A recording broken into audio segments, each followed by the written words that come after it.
he said, Ma ana biqari, I don't know how to read. And the angel grabbed him again, Jibreel, and said to him, read. And he said again, Ma ana biqari, and he said, I can't read. And again the angel grabbed him again and said, read. And eventually Jibreel alayhi salam taught him Surah Al-Alaq. And throughout the next 23 years, the Prophet ﷺ was taught the Quran by Jibreel. He was taught the Quran, and some verses were revealed even by Allah speaking to him directly. So, the Prophet ﷺ was an exception to the rule that he didn't have to read to educate himself, because he was being educated by Allah. He was being educated by Jibreel, the best of teachers. Who can have a better teacher than Jibreel and Allah? The Prophet ﷺ did not need to know how to read. But for the rest of us, Allah is not going to speak to us. Jibreel is not going to come to us. So we have to learn how to read, to educate ourselves. Now reading is very, very important. Now I don't want to bore you too much in this assembly about the importance of reading. But what I want to do is tell you a story. A couple of stories. And these are true stories because they happened to me. And I want to tell you how reading changed my life for good.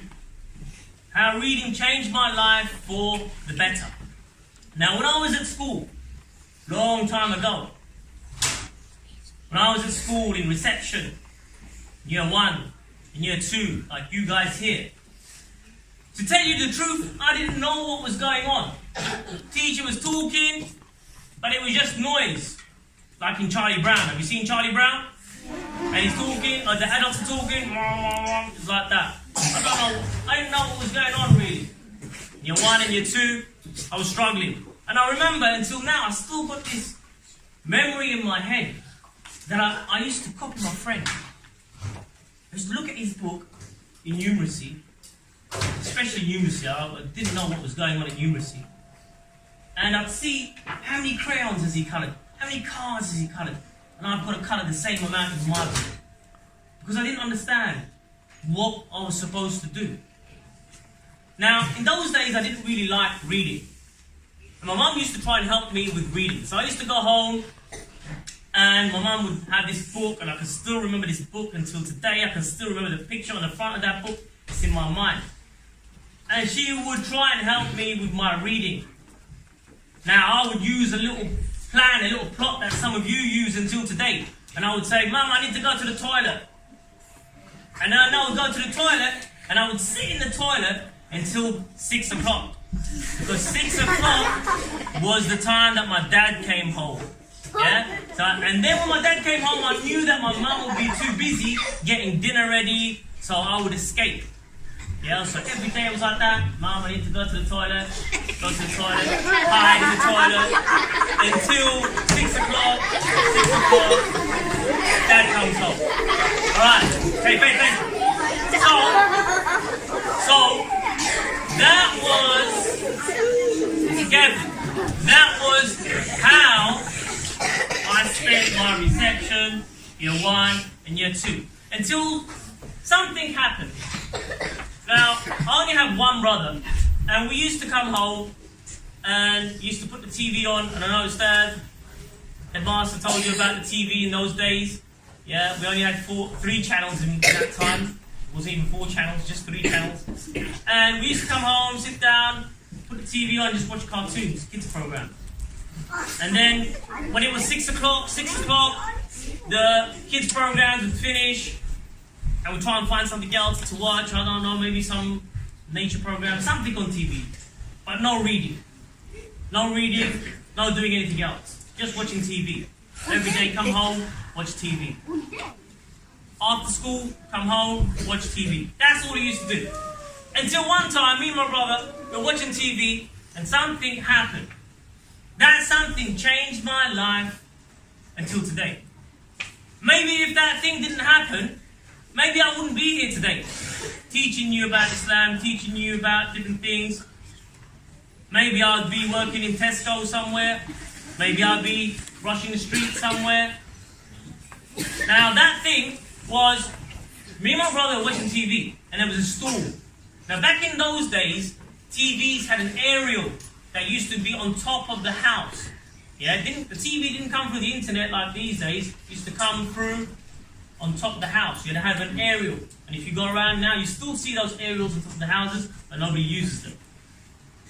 And as we were watching TV, a bolt of lightning came down and struck the aerial.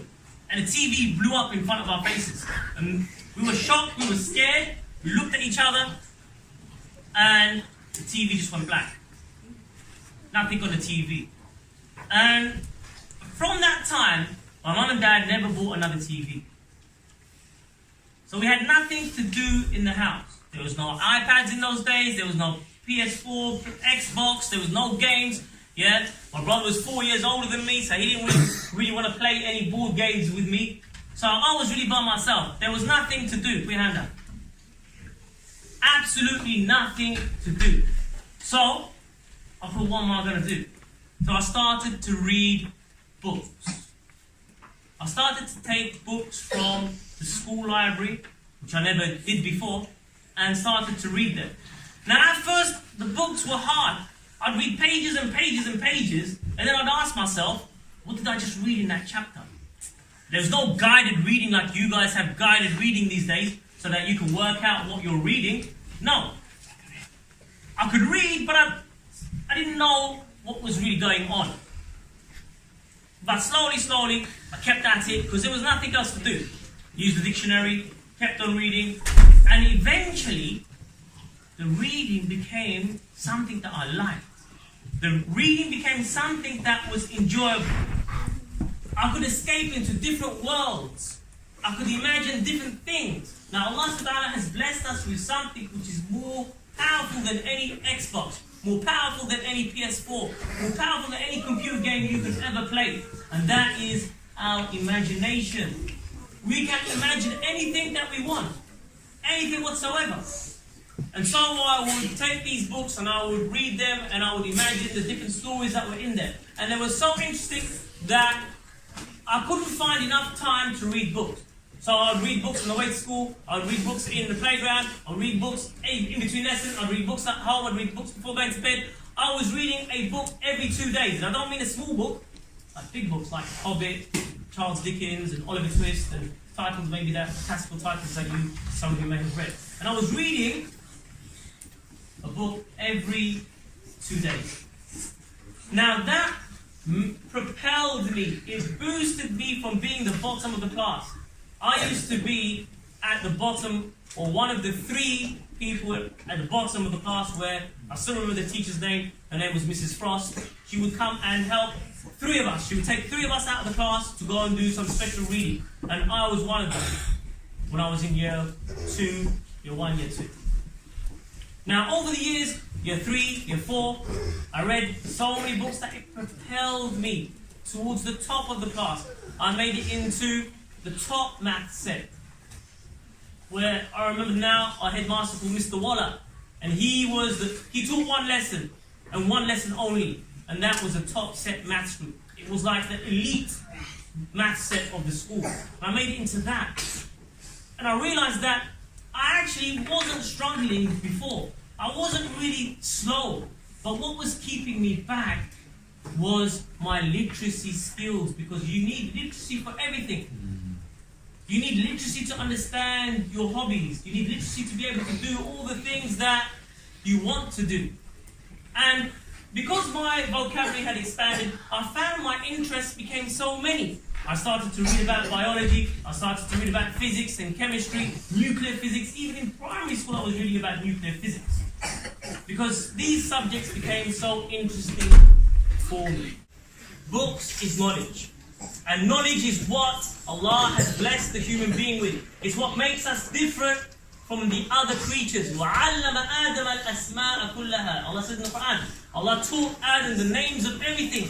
Even the angels didn't know the names of these things. But Allah taught Adam the names of everything. So what makes us different is that we can educate ourselves. And the main way that we can educate ourselves is by reading, because the teachers are not going to be there to explain everything for you. You're not going to have Allah, you're not going to have Jibreel to teach you stuff like the Prophet ﷺ. So you're going to have to go away. The teachers are going to help you, give you the skills on how to read, but you have to go away and pick up any book. Pick up any book that you're interested in. Doesn't matter what book it is. Nowadays I only read Islamic books, mostly. Yeah? But pick up any book. You will broaden your vocabulary, because that's what held me back. When I was in year 1, year 2, that's what held me back. I didn't have a very wide vocabulary. I couldn't understand what the teacher was saying. And the only way you're going to get words is by reading them yourself. So, today's assembly has been about the importance of reading and how it can change your life and how you have to read. Even if you don't like it at first, force yourself to read. Now I see some of you, mashallah, in break times, you've got a book. Instead of running around playing with your friends, you've got a book. I see some of you, sometimes you're picking up a book instead of an iPad. You've got the choice, you've got an iPad there, but you're picking up a book instead. To those people I say, well done. To those other people that still reading is not that great for you yet, force yourselves, push yourselves. Because once you like reading, there is nothing else that is going to be as great as reading. You can learn about so many things. You can learn about your own hobbies. You can learn different skills. You'll be able to do many new things that you couldn't do before. So, my message today is a very important message. If you don't learn anything else, learn that it's important to read. And force yourself to read anything. Alhamdulillah, we've got a new library. We've got books there that you can take. You can get your library card. You can take them home if you've got a library card. If you don't have a library card, you can read them at school. But make sure that you read. Assalamu alaikum.